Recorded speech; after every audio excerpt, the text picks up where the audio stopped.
Hi everybody, this is Anne. Hand-building pottery gives you the freedom to construct whatever shape and form your imagination can think up. There are many techniques you can utilize to get you to your goal. One of my favorites is using styrofoam to make molds. Using these molds will not only help you construct unique pieces, but you can make multiples of them too. In this video, I'll show you 3 ways to make styrofoam molds and demonstrate how I use them to make the shapes that I wanted. For this first piece, I'm starting out with a 4-inch styrofoam half ball. I wanted a flatter top surface, so I cut away, then sanded off the rounded part. This type of foam flakes away pretty easily.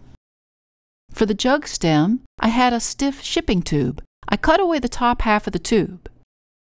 I inserted it into the foam where I wanted it. The foam is soft enough so you can just insert it a little bit.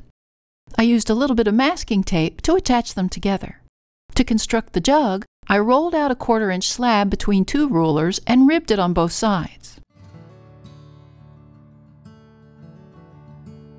I placed the mold on the clay, then began cutting it, leaving about 1.5 inches of extra clay around it.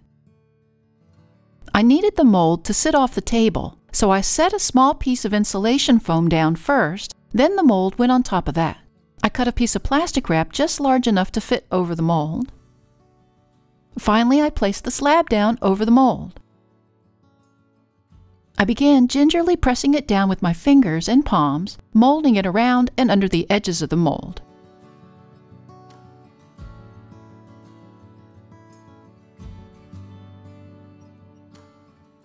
I use my red rib to smooth the clay and give the clay a memory of the shape so it won't try and flatten back out. I started to cut away the excess clay little bits at a time, starting with the clay that touched the table. With my needle tool, I could feel the bottom edge of the foam and just cut the clay while following that bottom edge.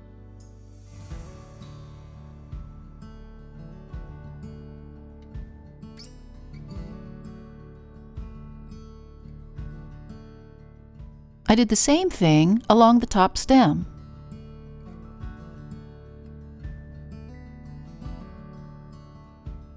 I used my wet finger along the edge to smooth it down, then smoothed it one more time with the rib. I placed the piece on a flat table to dry to leather hard, then I removed the template and peeled away the plastic wrap.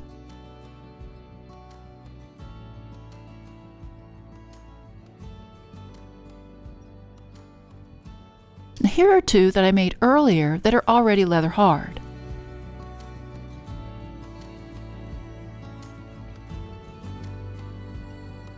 I turn them over and wet my fingers to clean up the insides and make them smooth. I used my red rib to get rid of my fingerprints. I scored along the edge of each piece. The joint on the jug will be vulnerable and supporting the full weight of the clay, so I want to reinforce it with a coil along the inner edge. Now's a good time to put that into place. I wet the inner part of the top edge. I pushed and flattened the clay coil down along the edge, working the clay flat to the inner surface, but extending it above the edge, creating a little shelf.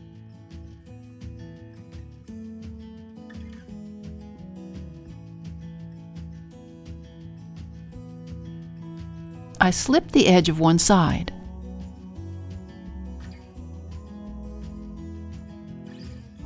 I put both sides together, making sure they fit well.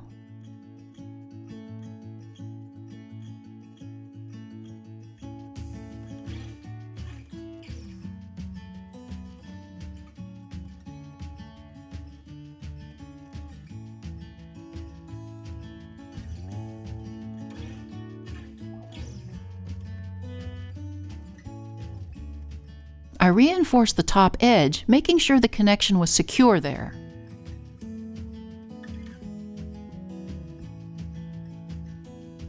I wet my finger and really made sure the connection around the whole piece was tight.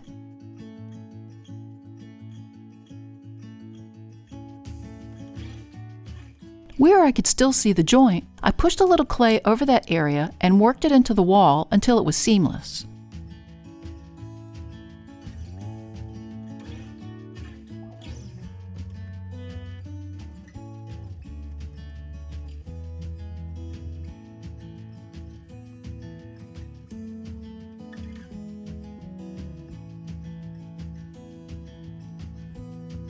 I used the back of a long brush to flatten that inner shelf down to the opposite jug side and smooth the interior. I cleaned up the top edge.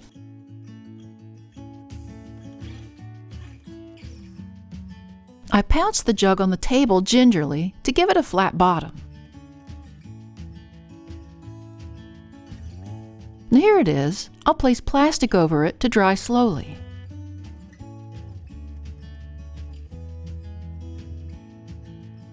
Here's one way to decorate them. Check out the link above for the tutorial on making your own underglaze and slip decals.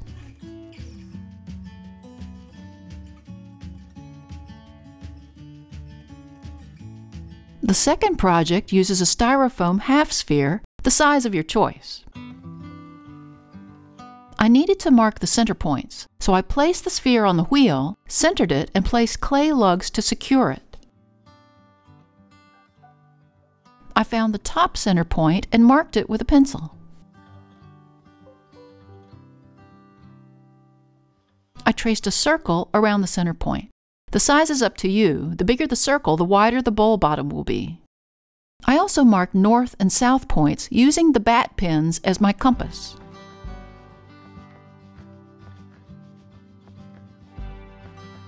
I placed a piece of masking tape directly over the center of the sphere from north to the center and then to the south, making sure it was centered.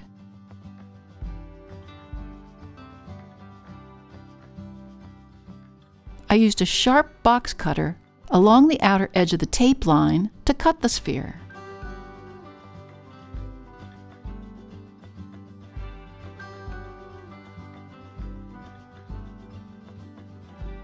I cut along the other tape edge in the same fashion.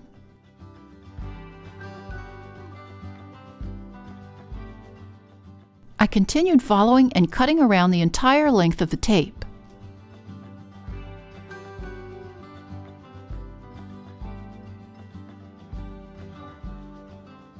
I removed that center taped sliver.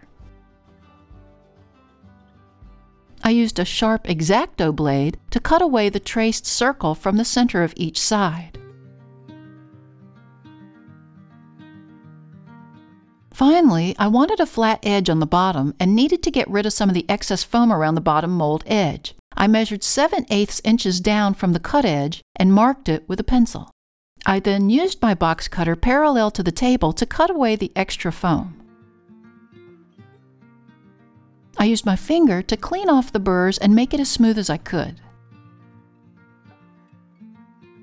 When you put it together, you'll have a fun football-shaped bowl mold.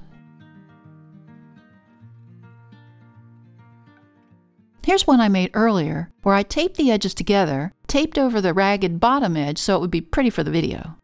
For the construction, I rolled out a 1/4-inch slab and ribbed it on both sides.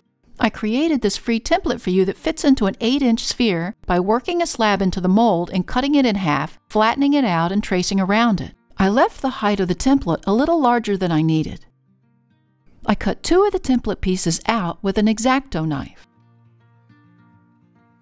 I cut a hole into a piece of plastic a bit larger than the mold hole and fit it into the mold. I used a bevel cutter to bevel the edges of each side of both slabs.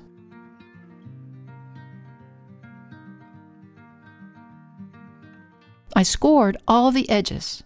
I bent and gently fit the first side down into the mold along one side, making sure I didn't stretch it.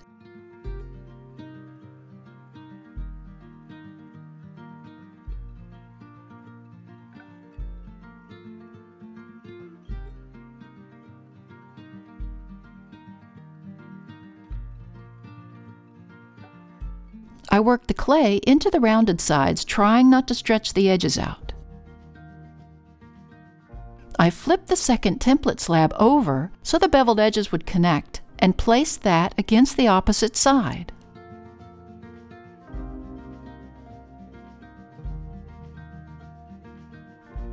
I worked the seams with my fingers, then smoothed it with my red rib.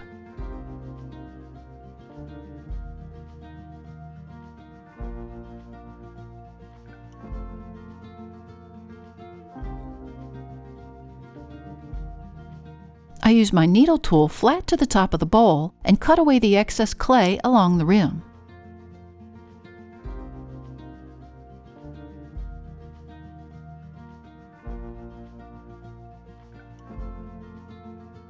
I use my fingers, even my fingernails, to compress the rim and round it off. I placed a bat over top of it and flipped it over. I used my needle tool against the bottom mold edge to cut away the excess clay at the bottom. I rounded the edge to the mold, smoothed the clay, and reinforced the seams. I scored the bottom edge. I placed a slab over the mold bottom.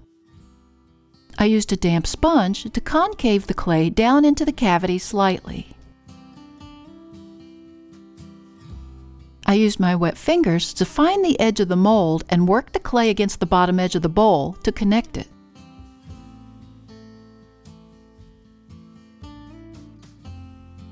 I continued this, trying to define the edges of the clay and the mold to a nice football shape. I began cutting away the excess clay with a needle tool to eliminate any extra weight.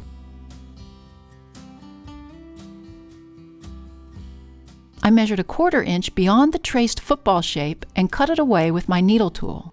That will define the foot. I rounded the cut edges with my wet fingers.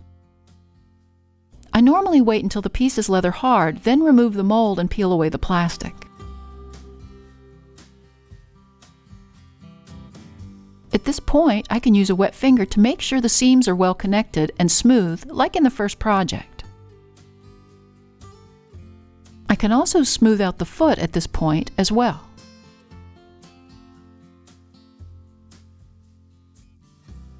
On the inside, you should have a nice domed center. I reinforced the seam with a coil.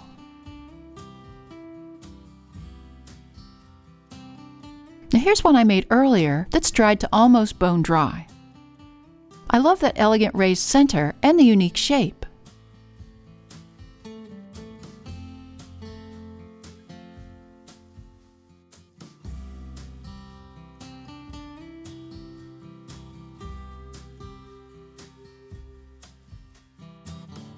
For the last project, I'm using insulation foam called Foamular. My local hardware store sells already cut sections of them. For a template, I folded a piece of newspaper, drew, and cut this vase shape. When I opened it up, I had this cool shape. I traced it onto the foam and used a box cutter to cut it out. I made 2 of them, so I didn't have to wait for one to dry before using it for the second side. I rolled out a 1/4 inch slab and used the positive image of the foam as a template to cut my slab. I cut at least 1 inch from around the shape. I placed a sheet of plastic wrap over the slab. I placed the slab over the opening with the plastic side down. I began pushing a damp sponge into the center of the slab to find the opening of the foam. Once I had an idea of where the edges were, I picked up the plastic along the edges and gently worked the slab down into the cavity. It's your choice as far as how deep you want the clay to go. Now you can push the sides back down and use a sponge to stretch the clay against the sides. The plastic will work as a resist to keep the clay rounded on the opposite side. I used my fingers against the bottom and top edges to really define them. To check and see what it'll look like on the other side, I held my arm against the clay and turned over the foam. That's what I was hoping for. To remove the excess clay from the sides, I used my wire tool. Holding it taut, I pushed it down into the clay and worked the wire flat to the edge of the mold.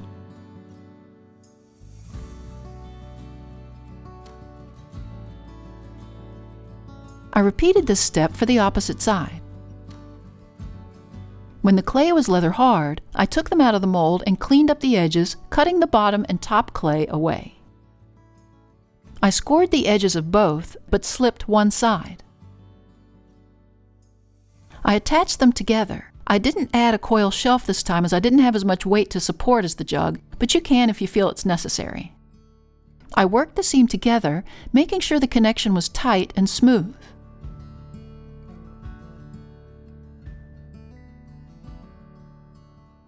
For the bottom, I rolled out another slab, traced it, and cut around it.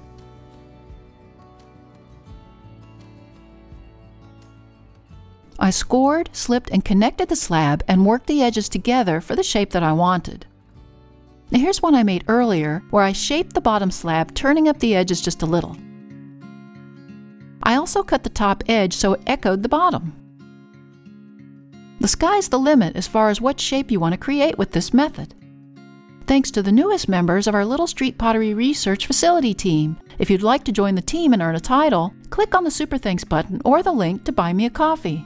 It also really helps us out if you hit that like button and subscribe to our channel. See you next time in the studio.